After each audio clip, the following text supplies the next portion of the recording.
Goeiemôre en baie welkom by vanoggend se erediens. My gebed is dat jy die Here op 'n besonderse wyse sal ontmoet daar waar jy ook jouself bevind. Dit is ons bede en dit is ook ons belydenis dat dit Christus is wat ons ook hier ontmoet.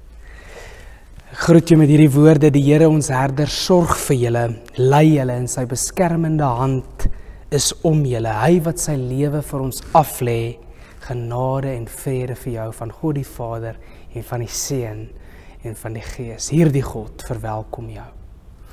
En in daai respons staan ons en ons sing lied 219, laat ons sing van ons verlosser, lied 219, kom ons sing dit hartlik saam.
Ons het geantwoord op die Here se groet en voordat ons onsself inrig vir hierdie erediens, kom ons word stil voor die Here.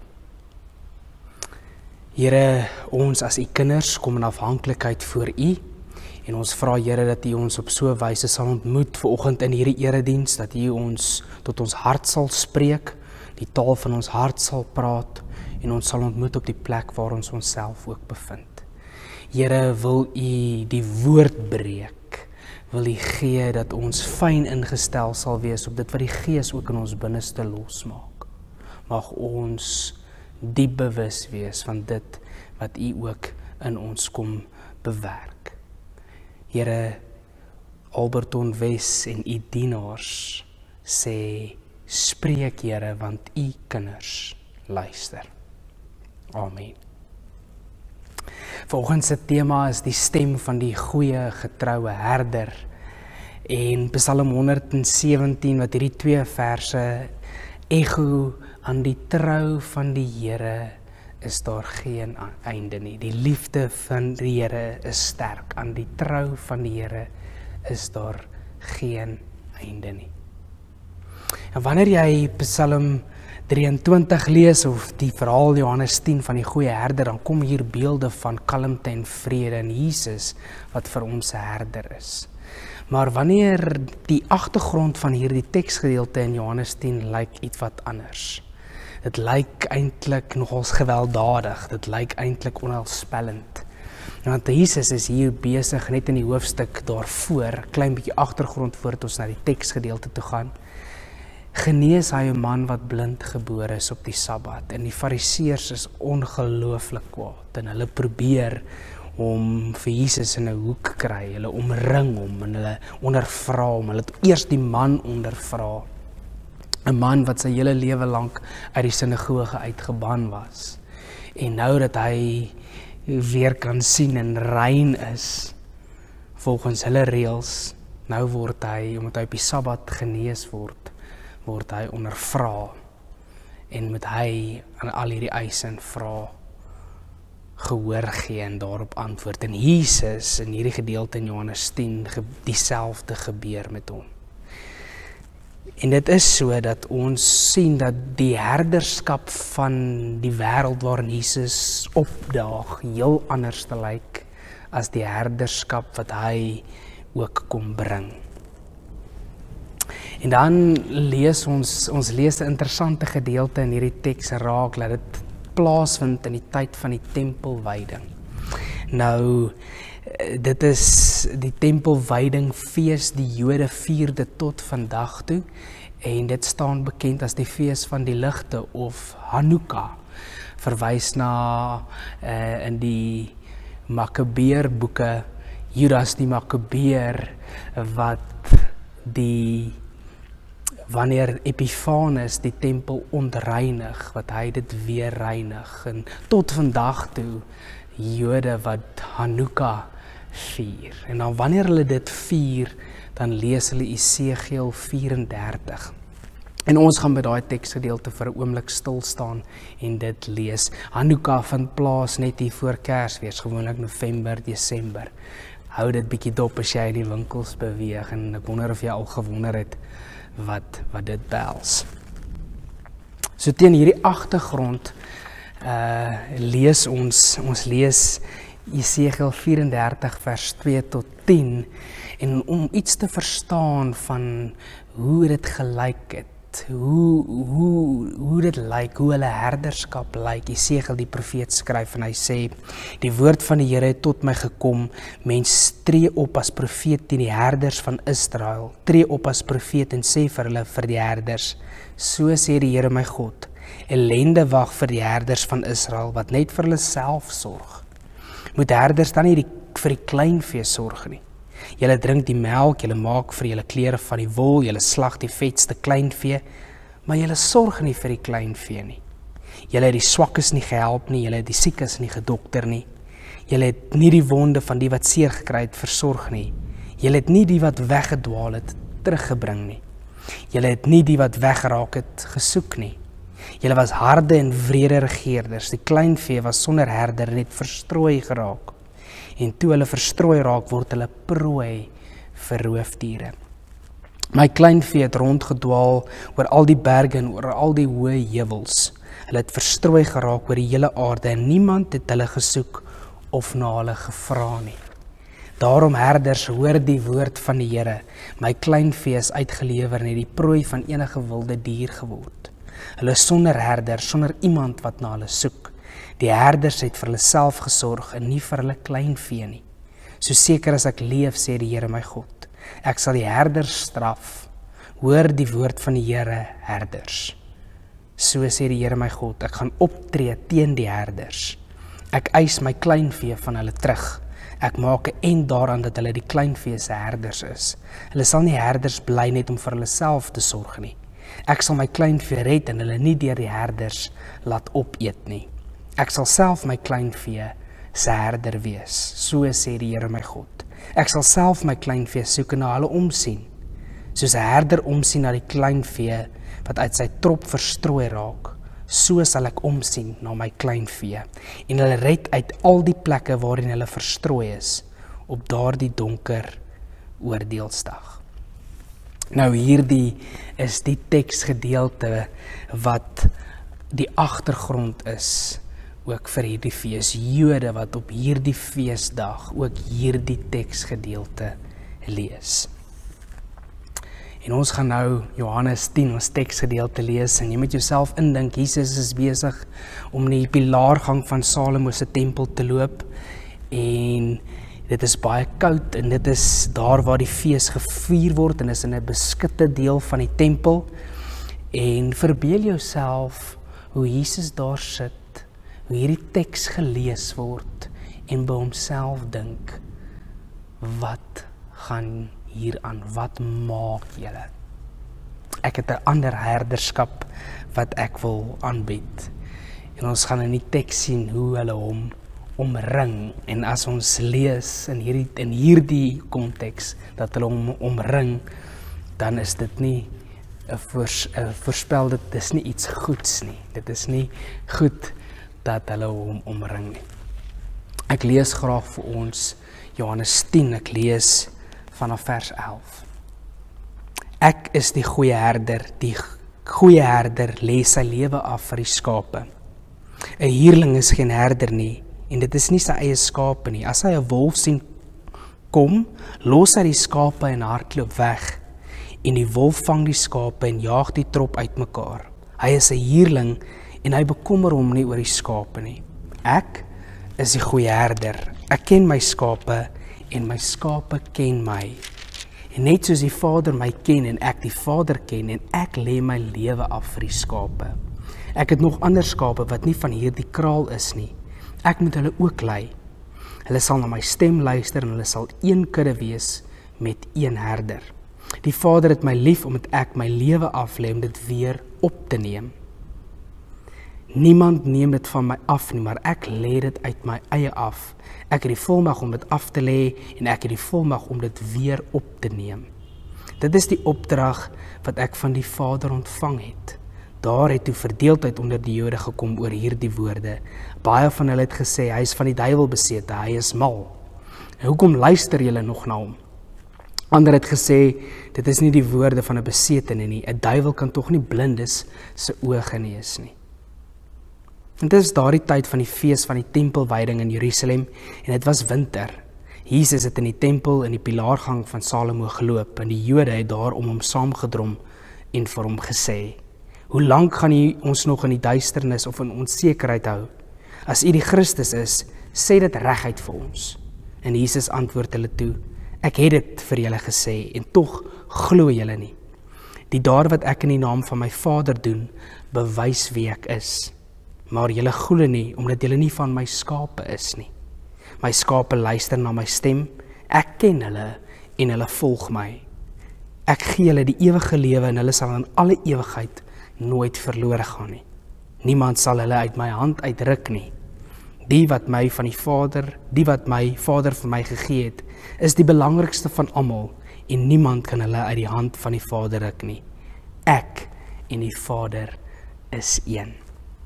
En dan hoor ons hier in vers 31, die Jode het weer klippe opgetel om hom te stenig.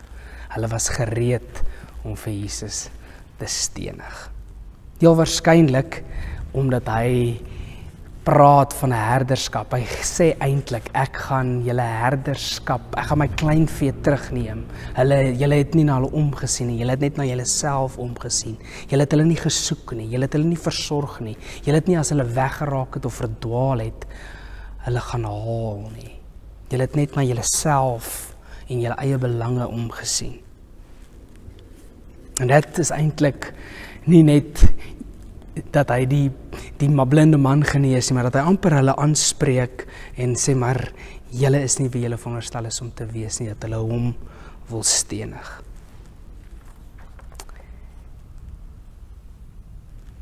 Mense sou kon sê dat ons kyk na ons wêreld, sou Esegiel 34 amper 'n vertaling wees wat ons van week na week in ons nuus raak lees. As ons dink aan herders, as ons dink aan die herders in ons samelewing op gewone vlak, sommer as ons dink aan mense, as ouers is daar leierskap, onderwysers, ons dink aan regerders, ons dink aan mense wat aangestel is om vir mense na mense om te sien.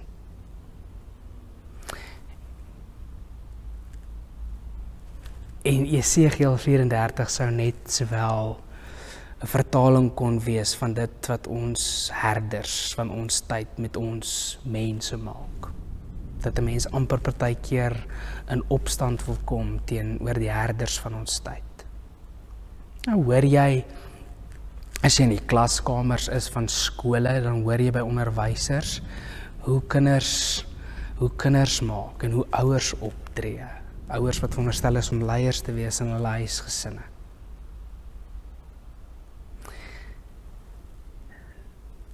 Dan wonder ek, watter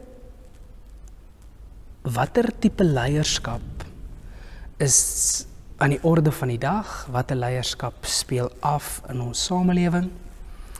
Maar meer nog, het ons herders se stem nie heeltemal sy gesag of sy krag verloor nie. En dan sou mens sê, maar hier soveel stemme, watter stemme dra gewig in my lewe? Watter stemme gee vorm aan in my lewe? Ons hoor hoe is Jesus se herderskap ontvang. Jesus sê 'n klomp keer in hierdie Johannes 10 teks, ek is die goeie herder. En hy sê, hou Esegiel 34, hou dit in gedagte. Dis sê maar hierdie julle is nie herders wat na hulle mense om. Ek is die goeie herder. En Jesus se herderskap word ontvang waar hulle in vers 31 hoor ons. Hulle wil hulle die klippe bymekaar gemaak om hom te stenig. In hierdie tempelwydingfees, as ons die Joodse gemeenskap wat elke jaar by hierdie fees, hierdie teks lees en na ons wêreld kyk, sê maar,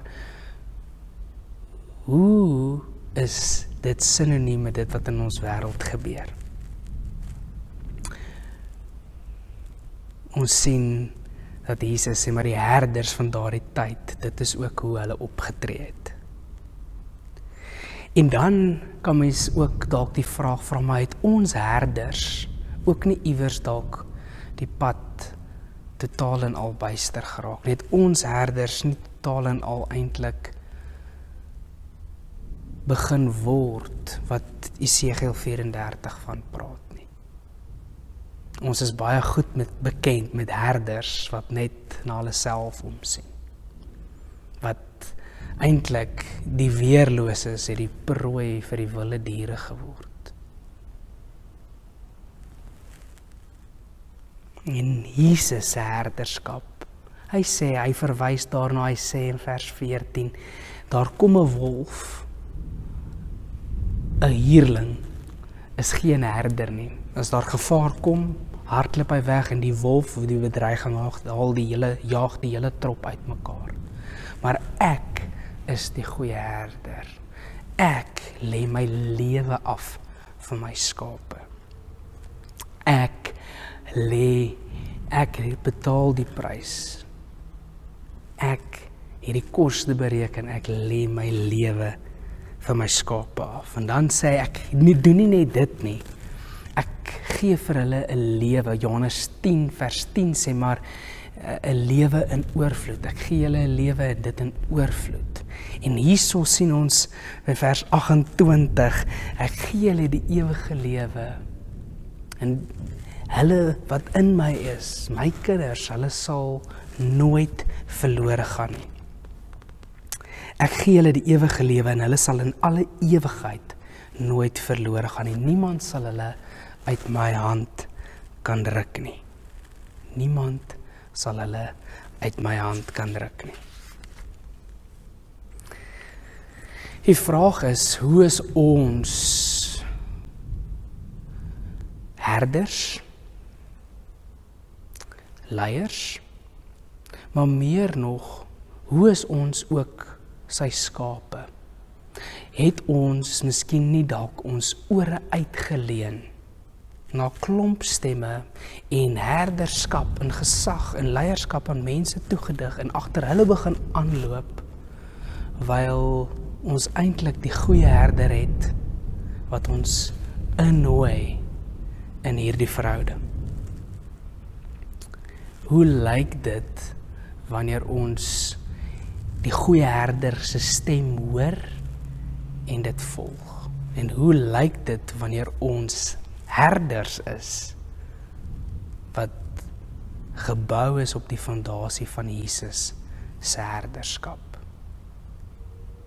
Mense wat eintlik hulle lewens aflê vir hulle skape.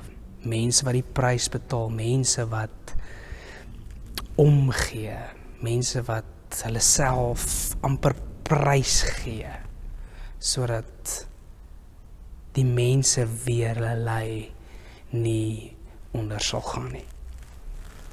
Jesus wat sy regte prys gee.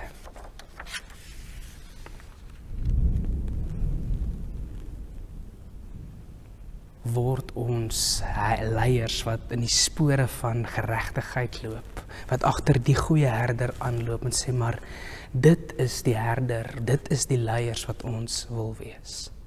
Ons wil nie net daar wees vir ons eie gewin, of ons eie behoud, of net vir onsself nie. Maar ons is juist daar vir die mense wie ons lei, of wie ons begelei, oor wie ons aangestel word om leiers te wees. Leiers wat ook die groot leier, die groot herder se stem navolg. En dan ook nie hulle ore uitleen. Ek dink in Genesis 3, dan hoor ons daar kom die vyand op die toneel en dan vra hy, maar het God dit regtig gesê? Partykeer, ons weet wat daar gebeur as mense hulle ore uitleen vir klomp stemme wat hulle van koers en van struik af wil bring.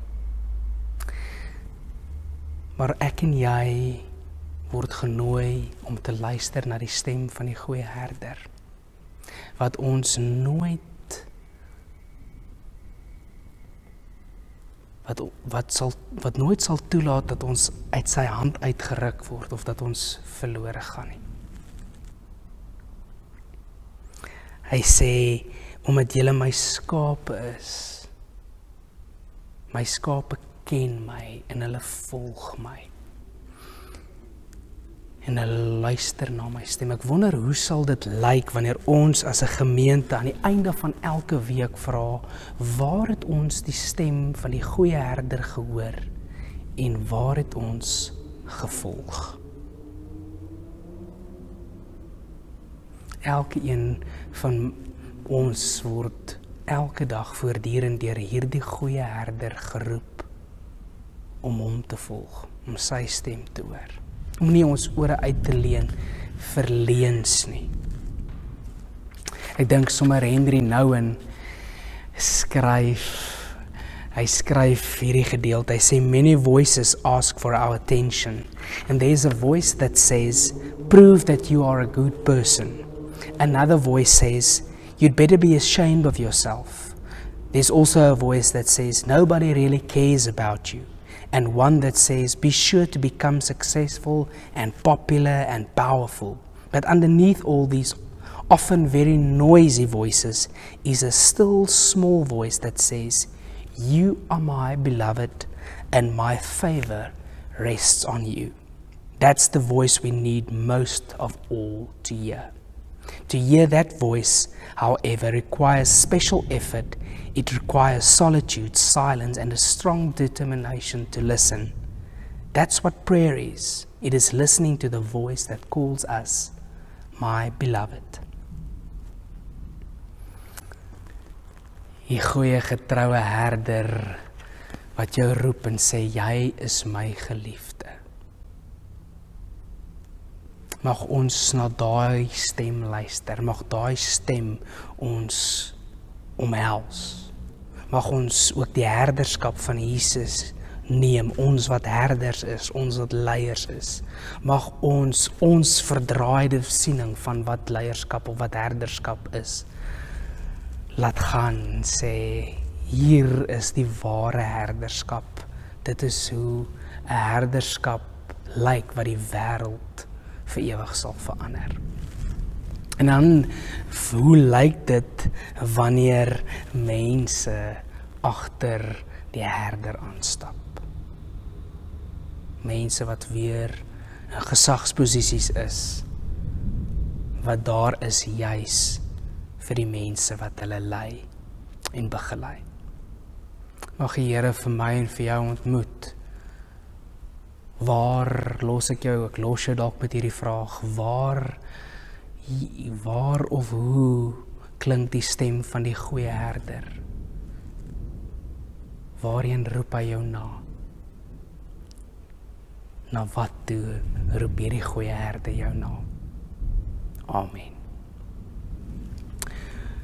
Wonderlike Here, baie dankie dat ons uit die teks kon leer en dat U tot ons spreek. Wanneer ons ook nou in hierdie diens afsluit, ontvang ons lof, ontvang ons lewe as lewendige en heilige offers vir U. Dankie Here, ons verklaar ons afhanklikheid teenoor U. Aan U kom al die lof en al die eer en al die aanbidding van ons harte. Amen. Ons sluit ons diens af met lied 524, God roep ons om met woord en daad, maar ek wil jou vers 1 en 3, let op die woorde van vers 3, God roep ons, ek hoor U roep, ek hoor U roep, ek ken U stem. Ons sing dit saam.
Vriende, ontvang dan ook nou so die seën van die Here gaan leef in sy liefde en gaan in sy vrede. Die Here is ons herder, ons kom niks kort nie, selfs al gaan ons deur donker dieptes, in die hande van die goeie getroue herder is ons veilig. Aan die trou van die Here is daar geen einde nie. Amen.